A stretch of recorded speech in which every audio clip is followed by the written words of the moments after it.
Assalamualaikum Sobat Football United. Apa mau dikata ya, peluang di depan mata Manchester United bahkan mengawali pertandingan di babak pertama, maksud gue ya, dengan situasi yang lebih menguntungkan, katakanlah seperti itu, karena Everton bermain dengan 10 pemain dan Manchester United gagal untuk memanfaatkan peluang untuk naik ke papan atas. Mereka bisa sebenarnya berada di 5 besar, kalau tidak justru di 4 besar, tapi itu mereka lepas.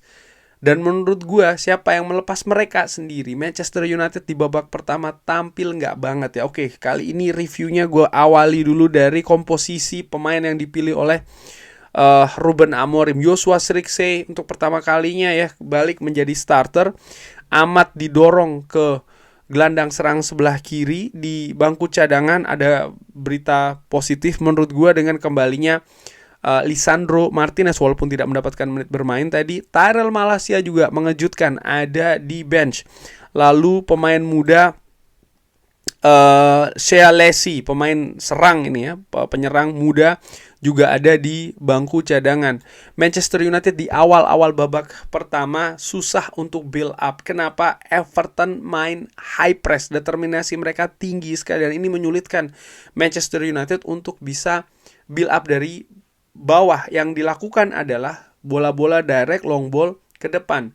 Dan kalau Sobat Football United saksikan ya, ini salah satu titik jelek dari Manchester United. Second ball, bola kedua, hampir di sepanjang pertandingan Manchester United tidak bagus second ballnya.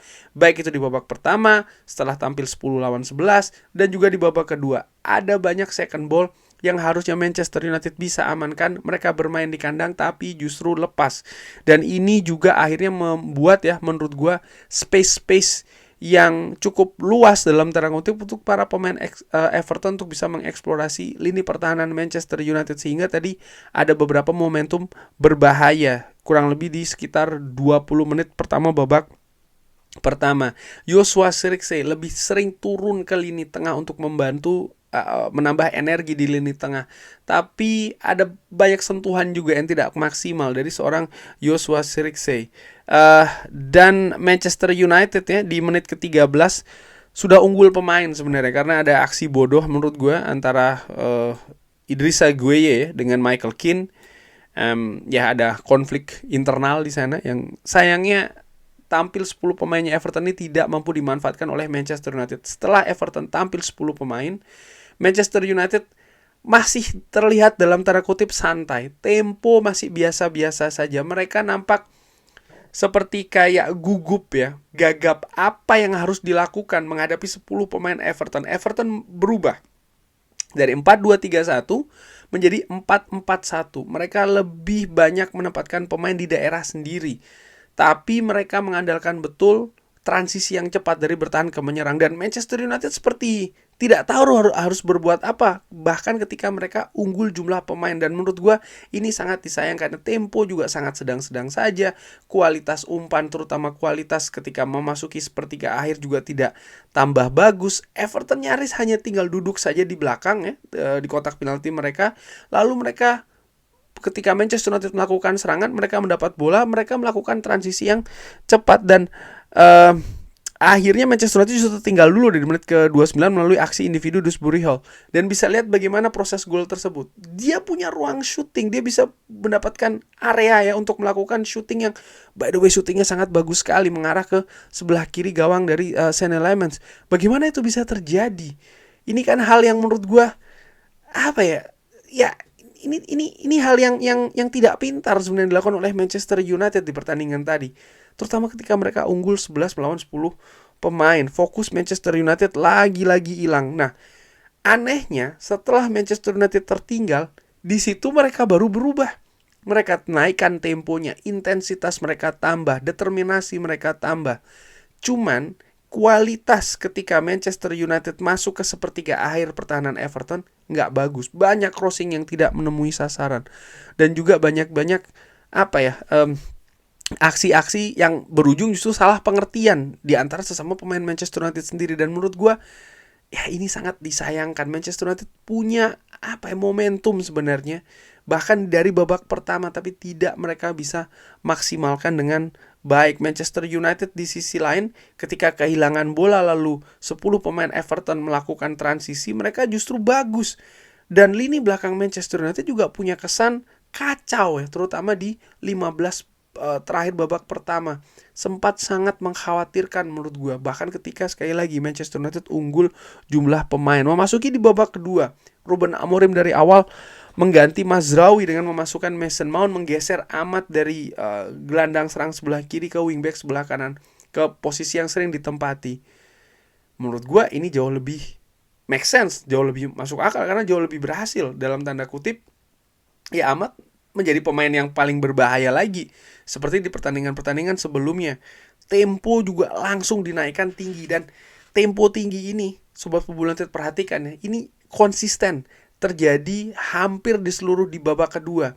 Membutuhkan fisik yang kuat, membutuhkan konsentrasi juga yang bagus. Dan menurut gue ini yang harus menjadi perhatian. Kenapa? Karena Manchester United kalau dilihat benchnya ya, tidak cukup tebal pemain-pemain dengan naluri serang. Tapi Ruben Amorim dari awal babak kedua langsung memaksakan Manchester United untuk langsung bermain dengan tempo yang sangat tinggi sekali. Bahkan ada terkesan buru-buru. Lalu Manchester United juga bermain sangat direct, dimana ya menurut gue ini membutuhkan sekali lagi konsentrasi yang bagus, membutuhkan memang keadaan kapasitas permainan juga yang baik ya. Dimana kalau melihat Manchester United terjadi di babak apa yang terjadi di babak pertama dan akhirnya juga terjadi di babak kedua, kapasitas permainannya nggak oke menurut gue di pertandingan tadi ya. Hampir setiap serangan menurut gue juga terasa kurang kualitasnya. Ada banyak yang seperti itu, kualitas-kualitas serangan yang dilakukan oleh Manchester United. Gue berusaha juga sambil melihat statistik ya. Ada 25 total shots dari Manchester United di pertandingan tadi, di mana dari total 25 shots itu ada 4 big chance yang diciptakan oleh Manchester United. Dari 25 shots yang dilakukan ya, 12 off target. Hanya 6 yang on target. Ada 7 shot yang terblok.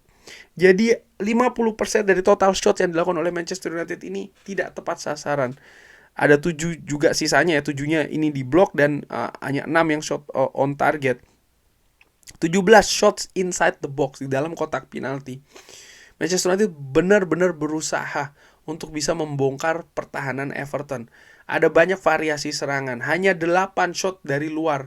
Dimana menurut gua mungkin volumenya bisa ditambah seharusnya, melihat bagaimana pemain Everton ini numpuk pemain betul di lini belakang. Ada satu faktor juga yang gua nilai tidak cukup bagus di pertandingan tadi, yaitu adalah crossing dari Manchester United nih. Banyak sekali crossing juga yang tidak tepat sasaran. Padahal Manchester United punya seorang Joshua Zirkzee tadi di depan, sehingga kurang terasa efek dari seorang Joshua Zirkzee. Baru sekitar berapa menit terakhir itu ya, dimana Joshua Zirkzee akhirnya mendapatkan beberapa bola bagus. Dia mampu sundul dengan oke juga dan mengancam. Hanya saja ini kurang banyak dilakukan di pertandingan tadi menurut gua. Frekuensi serangan dari Manchester United sangat dominan, tapi kesulitan menghadapi Everton yang ya mereka sudah unggul 1-0, mereka tampil dengan 10 pemain, sangat make sense. Dan ini sudah sangat sesuai perkiraan bahwa mereka akan parkir bis betul ya di babak kedua, dan itu yang mereka lakukan. Mereka hanya tinggal duduk saja di daerah pertahanannya, membiarkan Manchester United mencari celah, berusaha untuk mencari solusi bagaimana membongkarnya, dan Manchester United tidak berhasil. Ada sebenarnya peluang-peluang yang terjadi di babak kedua, tapi itu pun juga tidak bisa dimanfaatkan dengan maksimal. Bruno Fernandes misalnya, tadi ada situasi shooting jarak dekat ya. Matthijs de Ligt di penghujung pertandingan, ada 2 kesempatan dari Matthijs de Ligt gagal. Dan juga sepanjang pertandingan tadi ada beberapa kesempatan Joshua Zirkzee pun juga seperti itu. Menurut gue memang balik lagi, sepertinya memang ketajaman lini depan ataupun daya serang Manchester United ini yang menjadi masalah di pertandingan tadi. Di samping itu tadi, mereka tidak cukup siap memulai pertandingan kalau melihat dari bagaimana attitude pemain ya, sikap pemain di babak pertama. Pada akhirnya Manchester United gagal menang di pertandingan ini, yang sebenarnya merupakan peluang betul ya untuk bisa membawa Manchester United ke atas. Tapi di sisi lain Oke, kita semua kecewa, gue pun juga demikian. Tapi gue juga berusaha untuk membreakdown ya, dalam tanda kutip. Ada apa ini? Nomor satu, gue menilai ya memang ini salah satu bukti yang jelas bahwa proses itu memang masih terjadi gitu loh. 5 pertandingan sebelumnya tidak terkalahkan, lalu merasa bahwa Manchester United ini sudah sudah stabil begitu. Ternyata belum.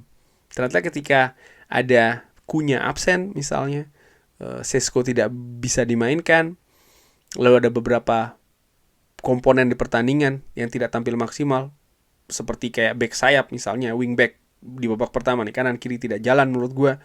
Hal ini masih bisa terjadi di Manchester United. Faktanya seperti itu, dan ini membawa kesulitan di pertandingan walaupun menghadapi lawan yang 10 pemain.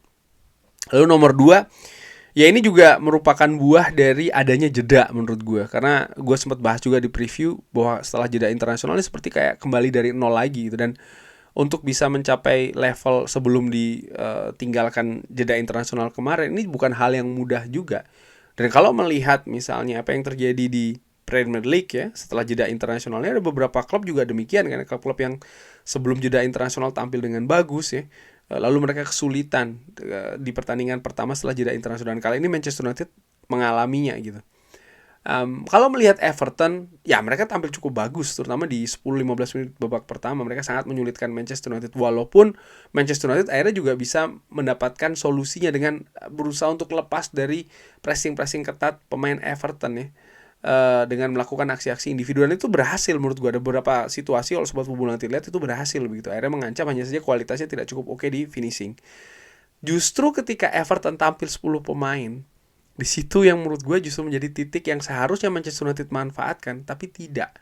Justru Everton yang mendadak mereka justru bisa lebih dalam tanda kutip memanfaatkan keadaan mereka tampil dengan 10 pemain di periode justru Manchester United justru kacau di periode tersebut, terutama di babak pertama setelah ya sekitar 5-10 menit setelah Everton mendapatkan kartu merah, dan mereka mampu mengkapitalisasi hal tersebut dengan mencetak gol. Dan akhirnya ya setelah unggul 1-0 mereka mereka tahu apa yang harus mereka lakukan, dan mereka mengamankan keadaan itu, dan Manchester United tidak bisa mencari solusi untuk bisa menjebol gawang dari Jordan Pickford. Sekali lagi ini merupakan sesuatu yang disesalkan sih menurut gue ya. Tapi apakah ini berarti misalnya Manchester United akan mengalami kesulitan atau seperti apa? Saat ini setelah semua tim bermain 12 kali, Manchester United ada di peringkat ke-10, tertahan di papan tengah. Dan ini sudah gue singgung di salah satu preview. Gue bikin ada sekitar 3 preview sebelumnya ya. Ada satu yang live, 2 preview tentang pertandingan, dan satu lagi tentang Ruben Amorim, dimana gue katakan ketika Everton bisa menang, ya Everton yang memanfaatkan situasi ini, dan Manchester United justru akan tertahan di posisinya. Dan ini betul, Manchester United berada di peringkat ke-10 dengan nilai 18, Everton berada di peringkat ke-11 juga dengan nilai 18, Tottenham Hotspur berada di atas Manchester United sedikit di peringkat ke-9 dengan nilai 18. Dan kalau kita berbicara terkait dengan zona Eropa ya, dengan nilai 18 ini Manchester United berjarak 2 poin dengan Crystal Palace di peringkat ke-5, dan berjarak 3 poin dengan Aston Villa di peringkat ke-4. Jadi jaraknya mulai agak sedikit, yang sempat kemarin hanya 1-2 poin, sekarang tambah lagi nih 3 poin. Dan ini yang sebenarnya yang gue sayangkan dengan keadaan kekalahan Manchester United menghadapi Everton tadi. Tapi sekali lagi ya, ini masih 12 pertandingan. Ini kurang lebih sepertiga ya sepertigaan lah, katakanlah seperti itu, dari jumlah total pertandingan Premier League. Ada banyak yang harus diperbaiki, jelas. Ini merupakan kekecewaan, jelas. Tapi ya semoga di pertandingan-pertandingan selanjutnya ini bisa diperbaiki oleh Ruben Amorim, keadaan-keadaan tadi ketika menghadapi Everton. Kurang lebih seperti itu. Bagaimana menurut Sobat Football United? Seperti biasa silahkan drop di kolom komen. Terima kasih sudah menyaksikan. Jangan lupa like, sholat, dan juga subscribe. Wassalamualaikum warahmatullahi wabarakatuh. Thank you.